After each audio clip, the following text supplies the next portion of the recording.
Hello বন্ধুরা, কেমন আছো সবাই? আশা করি সবাই ভালো আছেন। Welcome to উইকিডিআইটি। উইকিডিআইটির পক্ষ থেকে সবাইকে স্বাগতম। আমরা আগের ভিডিওতে দেখেছি কিভাবে আপনারা এক্সট্রা থেকে 500 থেকে $1000 প্লাস তারও বেশি ইনকাম করতে পারবেন। আগের ভিডিও দেখে অনেকেই কমেন্টস করেছেন কিভাবে ব্লগ সাইট তৈরি করতে হয় সেই বিষয়টি দেখানোর জন্য। তাই আমরা এই ভিডিওতে আমরা দেখব একদম ফার্স্ট টু লাস্ট কিভাবে আপনারা ওয়েবসাইট তৈরি করবেন, ওয়েবসাইট তৈরি করার পর কিভাবে 1 মিনিটের মধ্যে আপনারা ওয়েবসাইট মনিটাইজ করবেন সেই বিষয়টি। চলুন দেখে আসি ছোট্ট একটি ইন্ট্রোর পর।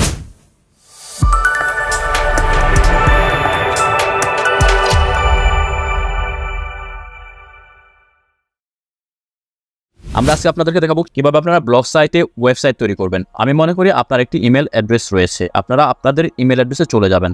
জাস্ট আমি আমার ইমেল অ্যাড্রেসে চলে যাচ্ছি। বন্ধুরা, এটি হচ্ছে আমার ইমেল অ্যাড্রেস। আমি আমার ইমেল অ্যাড্রেসে চলে আসার পর একদম ডান পাশে দেখতে পাচ্ছেন বেশ কয়েকটি ডট রয়েছে, সেই ডটে ক্লিক করে দিবেন। ক্লিক করে দেওয়ার পর একদম নিচে দেখেন স্ক্রল করে একটু নিচে চলে আসবেন। আসার পর দেখতে পাচ্ছেন এখানে ব্লগার একটি অপশন রয়েছে, এই ব্লগার অপশনে ক্লিক করে দিবেন। আপনার জিমেলে যদি কোনো ব্লগ সাইট ওপেন করা না থাকে তাহলে আপনাকে প্রথমেই বলবে ওপেন নিউ ব্লগ। আপনি ওপেন নিউ ব্লগে অ্যাকাউন্ট ওপেন করে নেবেন। আর যদি আপনার সাইটে আপনার ইমেলে ব্লগ সাইট ওপেন করা থাকে তাহলে একদম বাম পাশে চলে যাবেন। যাওয়ার পর দেখেন এখানে একটি অ্যারো বাটন রয়েছে, সেই বাটনে ক্লিক করে দেবেন। একদম নিচে চলে আসবেন, দেখেন নিউ ব্লগ অপশন রয়েছে। এই নিউ ব্লগ অপশনে চলে আসবেন। এখানে টাইটেল, যে কোনো টাইটেল বা আপনার সাইটের নাম কি হবে সেরকম একটি টাইটেল দিয়ে দিবেন। আমি মনে করি আপনি একটি টাইটেল আগে থেকে ঠিক করে রেখেছেন। আমি আপনাদেরকে দেখানোর জন্য জাস্ট র্যান্ডম একটি টাইটেল দিচ্ছি, like shop, smart shop. Just একটি টাইটেল দিলাম, তারপর নেক্সট অপশনে ক্লিক করে দিচ্ছি। আপনার শপের ইউআরএল কি হবে সেই ইউআরএলটি দিতে হবে। আমি দেখি পাই কিনা, যদি পাই অ্যাভেলেবেল তাহলে দেখেন sorry this blog address is not available. আর কিছু অ্যাড করতে হবে, স্মার্ট শপ বাংলাদেশ দেখি আছে কিনা। No, it's not available also. আপনাদেরকে জাস্ট দেখানোর জন্য আমি র্যান্ডমলি একটা দিচ্ছি 2024। ওকে, জাস্ট আপনাদেরকে কারণ খুঁজতে সময় লাগবে, সো ভিডিও লং হয়ে যাবে। আমি জাস্ট স্মার্ট শপ বিডি 2024 এই blog address this blog address is available. এই ব্লগ অ্যাড্রেসটি অ্যাভেলেবেল আছে, সো আমি এটি রাখছি। দেওয়ার পর জাস্ট সেভ অপশনে ক্লিক করে দিচ্ছি। আপনাদেরকে দেখাবো একদম সিম্পলি কীভাবে আপনারা গুগলে যে ব্লগার সার্ভিস রয়েছে সেই ব্লগার সার্ভিসের মাধ্যমে কীভাবে ওয়েবসাইট ওপেন করতে পারেন। ওকে, দেখেন তারপরে ভিউ ব্লগ রয়েছে একদম নিচে, এই ভিউ ব্লগ অপশনে ক্লিক করে দিবেন। তারপর আপনি আপনার ব্লগটি দেখতে পাবেন। দেখেন একদমই ব্ল্যাঙ্ক রয়েছে, কোনো কিছুই নেই। স্মার্ট শপ রয়েছে, জাস্ট আমার সাইটের নাম, আর কিছুই নেই। আমার ইউআরএল এটি স্মার্ট শপ বিডি 2024.blogspot.com। আচ্ছা, আমি কয়েকটি পোস্ট র্যান্ডম পোস্ট করব, কারণ পোস্ট না হলে মিনিমাম 3 থেকে 5টি পোস্ট করতে হয়। পোস্ট না হলে এক্সট্রা থেকে আপনার অ্যাপ্রুভ দিবে না। সো আপনাকে কয়েকটি পোস্ট করতে হবে। আমি পোস্ট করে আবার আসছি। বন্ধুরা, আমি আমার সাইটে 5টি ব্লগ পোস্ট কিন্তু রেডি করে ফেলেছি। আমি যদি সাইটটি ভিজিট করি, দেখেন স্মার্ট শপ, এটি আমার সাইট। একদমই কোনো থিম কিন্তু আমরা ইউজ করিনি, একদমই সিম্পল। দেখতে পাচ্ছেন এখানে স্মার্ট শপ রয়েছে। আমরা এই ব্লগ সাইটটি এক্সট্রাতে অ্যাপ্রুভ করাবো। সাইটের সৌন্দর্য বৃদ্ধির জন্য আপনারা যে কোনো থিম ব্যবহার করতে পারেন। আপনারা গুগলে গিয়ে সার্চ করবেন, সার্চ করতে পারেন ব্লগার টেমপ্লেটস 2024, তাহলে বিভিন্ন ধরনের ফ্রি টেমপ্লেট পেয়ে যাবেন।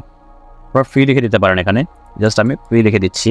আপনারা আপনাদের পছন্দ মতো যে কোনো টেমপ্লেট কিন্তু ইউজ করতে পারেন। ওকে, আমি জাস্ট যেহেতু টেক নিউজ নিয়ে লিখবো, সো আমি প্রথম যে টেমপ্লেট রয়েছে এই টেমপ্লেটটি আমরা ইউজ করতে পারি, ব্লগ এজিন। কীভাবে আপনারা টেমপ্লেট ইউজ করবেন সেই বিষয়টা আমি দেখাচ্ছি আপনাদেরকে। একদম সিম্পল, জাস্ট ডাউনলোড অপশনে ক্লিক করে দিবেন, তারপর ডাউনলোড হয়ে যাবে। আমি আমার লোকেশন দেখিয়ে দিচ্ছি। ওকে, সেভ করে দিচ্ছি। এখন আমরা এই ফাইলটি চেক করে নিই। ওকে, এটি আমাদের ফাইল, জিপ ফাইল রয়েছে। ওকে, আমরা আমাদের ব্লগ সাইটে চলে যাচ্ছি। যাওয়ার পর জাস্ট সেটিংয়ে চলে যাবে। সেটিংয়ে বেশ কিছু অপশন রয়েছে, সেই বিষয়গুলো আমরা অন্য কোনো ভিডিওতে দেখব। আজকে শুধুমাত্র আমরা কীভাবে ওয়েবসাইট ডিজাইন করতে হয়, কীভাবে ওয়েবসাইট ক্রিয়েট করতে হয় এবং ডিজাইন করতে হয়, ডিজাইন করার পর কীভাবে আমরা এক্সট্রাতে অ্যাপ্রুভ করাবো সেই বিষয়টি দেখব। ওকে, তারপর আমরা চলে যাব থিমে। দেখেন আমরা চলে যাব থিমে দেওয়ার পর দেখেন কাস্টমাইজ অপশন রয়েছে। এখান থেকে আমরা এডিট HTML দিতে পারেন, অথবা আমরা এডিট HTML দিচ্ছি না, আমরা দিচ্ছি রিস্টোর অপশন দিচ্ছি। দেওয়ার পর আপলোড অপশনে যাচ্ছি। আপলোড অপশনে যাওয়ার পর জাস্ট আপনাকে দেখিয়ে দিতে হবে কোথায় আছে ফাইলটি। আমরা এই ফাইলটি ডাউনলোড করেছি। তারপর ডাউনলোড থেকে আমাদের সাইট যেখানে ছিল, আমরা যে XML ফাইলটি রয়েছে XML ফাইলটি ওপেন করে দেব। ব্যাস, এতটুকু মূলত কাজ। এভাবে আপনারা থিম ইনস্টল করবেন বা থিম আপলোড করবেন। থিমটি আপলোড হওয়ার পর একটু সময় লাগবে, কিন্তু আপলোড হওয়ার পর আমরা আমাদের সাইটে যাব। আমাদের থিম কিন্তু রিস্টোর হয়ে গেল, থিম আপলোড কমপ্লিট। মানে হচ্ছে থিম আপলোড কমপ্লিট। আমরা জাস্ট একটু রিলোড দিচ্ছি। রিলোড দেওয়ার পর এই হচ্ছে আমাদের মূলত সাইট। দেখেন সাইটের কোনো কিছু নেই, কিন্তু সাইটের হচ্ছে কি ব্যানার লাগবে বা লোগো বলতে পারেন, লোগো লাগবে, অনেক কিছুই আছে সাইটে। একটা প্রফেশনাল সাইট তৈরি করার জন্য অনেক কিছুই করতে হয়। সাইট কাস্টমাইজেশনের অনেক ব্যাপার আছে। সো বিষয়গুলো আমরা এখন দেখছি না। সাইট কীভাবে কাস্টমাইজ করবেন, কীভাবে আপনার মেনুবারগুলো তৈরি করবেন, যে মেনুবারগুলো রয়েছে সেগুলো কীভাবে আপনারা চেঞ্জ করবেন, নতুন মেনুবার অ্যাড করবেন, সেই বিষয়গুলো আমরা অন্য কোনো ভিডিওতে দেখবো। ওকে, তারপর সাইড বার রয়েছে, তারপর একদম ফুটার রয়েছে, হেডার রয়েছে, অনেক কিছু আছে। কীভাবে আপনারা ব্লগ সাইট কাস্টমাইজ করবেন সেই বিষয়টি আমরা অন্য কোনো ভিডিওতে দেখবো। আপনারা যদি প্রয়োজন পড়ে অবশ্যই আমাদেরকে এই ভিডিওর কমেন্টে জানাবেন। ঠিক আছে, আমরা জাস্ট এখন এই যে লোগোটা আছে লোগোটা চেঞ্জ করে দিচ্ছি। আমরা জাস্ট লেআউটে চলে যাব। লেআউটে চলে যাওয়ার পর দেখতে পাচ্ছেন এখানে হেড মেইন লোগো, এই অপশনটিতে ক্লিক করে দিচ্ছি। ওকে, আমরা এই অপশনে ক্লিক করে দিচ্ছি। জাস্ট স্মার্ট শপ অপশনটি রয়েছে, এই থাকবে। তারপর যদি আমরা হচ্ছে লোগো হচ্ছে অ্যাড করতে চাই, সেটি আমরা চুজ ফাইলে দিয়ে লোগোটা অ্যাড করে দিব। আমরা জাস্ট সেভ দিয়ে দিচ্ছি। এখন দেখবেন হচ্ছে আপনার যে লোগোটি ছিল ব্লগ ম্যাগাজিন, সেই লোগোটি হতে চলে গেছে। স্মার্ট শপ এই লোগোটি চলে আসছে। ওকে, এটি হচ্ছে টেক্সট লোগো। আমরা আরও কোনো ডিজাইন করছি না, আপাতত ডিজাইন নিয়ে আমরা অন্য কোনো পার্টে আলোচনা করব। নাও আমরা হচ্ছে আবার এই ইউআরডি কপি করে নিলাম। এখন আমরা অ্যাস্ট্রাতে চলে যাব। অ্যাস্ট্রা থেকে কীভাবে আপনারা এই সাইটটি অ্যাড করবেন, মানে আপনার সাইটটি কীভাবে অ্যাড করবেন সেই বিষয়টি আমি এখন দেখাবো। এখন আমরা চলে যাচ্ছি অ্যাস্ট্রাতে, কীভাবে আপনি সাইট অ্যাড করবেন, মানে হচ্ছে ওয়েবসাইট অ্যাড করবেন সেই বিষয়টি দেখব। আপনি আপনার অ্যাডস্টারাতে লগ ইন করে নেবেন। লগ ইন করার পর একদম দেখতে পাচ্ছেন নিচে অ্যাড ওয়েবসাইট রয়েছে অপশনটি, ডান পাশে নিচে অ্যাড ওয়েবসাইট, এই অ্যাড ওয়েবসাইটে ক্লিক করে দেবেন। ক্লিক করে দেওয়ার পর যে ইন্টারফেসটি রয়েছে সেই ইন্টারফেসে আপনার হচ্ছে যে ইউআরএলটি ছিল সেই ইউআরএলটি এখানে অ্যাড করে দিবেন। আমি আগে যে এসটিপি ছিল সেই এসটিপিটি ডিলিট করে দিচ্ছি। এখন আমরা ওয়েবসাইট ক্যাটাগরি ওই অপশন থেকে হচ্ছে সোশ্যাল যে অপশনটি রয়েছে সেই সোশ্যাল অপশনটি সিলেক্ট করে দিচ্ছি। আপাতত আপনাদেরকে দেখানোর জন্য আমি একটি অ্যাড হচ্ছে এখান থেকে সিলেক্ট করছি। জাস্ট সোশ্যাল বার এই অপশনটিতে ক্লিক করে দিচ্ছি। দেওয়ার পর একদম নিচে অ্যাড অপশন রয়েছে, অ্যাড অপশনে ক্লিক করে দিচ্ছি। দেখতে পাচ্ছেন এখানে রিভিউ করছে আমার ওয়েবসাইটটি। জাস্ট 1 থেকে 3 মিনিট সময় লাগবে। অ্যান্ড গট ইট এই অপশনে ক্লিক করে দিবেন।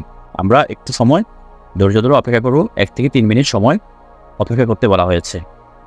দেখতে পাচ্ছি এটি হচ্ছে আমাদের ওয়েবসাইট smartshopbd2024.blogspot.com পেন্ডিং অবস্থায় আছে। জাস্ট 1 থেকে 3 মিনিট সময় অপেক্ষা করতে হবে, তারপর অ্যাক্টিভ অবস্থায় থাকবে, একটু ওয়েট করতে হবে। আমরা 1 মিনিট পরে রিলোড করে আপনাদেরকে দেখাচ্ছি। দেখতে পাচ্ছেন 1 মিনিটেরও কম সময়ে আমাদের সাইটটি কিন্তু মনিটাইজ হয়ে গেল, মানে অ্যাক্টিভ হয়ে গেল। এখন আমি আমার সাইটে গেট কোড এই অপশন থেকে কোড কপি করে অ্যাড শো করাতে পারবো। জাস্ট গেট কোড অপশনে চলে যাচ্ছি, তারপর কপি কোড এই অপশনে ক্লিক করে দিচ্ছি। ক্লিক করে দেওয়ার পর আমি আমার সাইটে চলে যাচ্ছি। সাইটে চলে যাওয়ার পর আমরা চলে যাব লেআউটে। লেআউট থেকে ওয়েবসাইটের যে কোনো জায়গায় হচ্ছে কোডটি পেস্ট করতে পারেন। আমি আমার ওয়েবসাইটের একদম হেডারও করতে পারি, ফুটারও করতে পারি, বা সাইড বারও করতে পারি। সাইড বারে করে নিচ্ছি। HTML বা জাভাস্ক্রিপ্ট যেই গ্যাজেটটি রয়েছে সেই গ্যাজেটের এডিট অপশনে ক্লিক করে দিবেন। ক্লিক করে দেওয়ার পর এখানে দেখেন কোড রয়েছে, সেই কোডটি ডিলিট করে দিবেন। ডিলিট করে দিচ্ছি, তারপর এখানে পেস্ট করে দিচ্ছি। দেওয়ার পর জাস্ট সেভ অপশনে ক্লিক করে দিচ্ছি।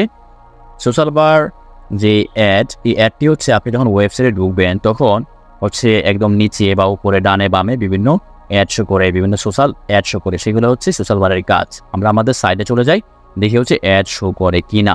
আমি আপনাদেরকে কিন্তু লাইভ দেখাচ্ছি কীভাবে আপনারা অ্যাডসটাতে কাজ করবেন, কীভাবে ওয়েবসাইট তৈরি করবেন, কীভাবে ওয়েবসাইট তারপরে মনিটাইজ করবেন। মাত্র 1 মিনিটের কম সময়ের মধ্যে কিন্তু আমি আমার ওয়েবসাইটটি মনিটাইজ করেছি। আপনাদেরকে লাইভ দেখিয়েছি আপনারা কীভাবে একদম জিরো থেকে ওয়েবসাইট তৈরি করবেন এবং মনিটাইজ করবেন। আমি একটু রিলোড দিচ্ছি।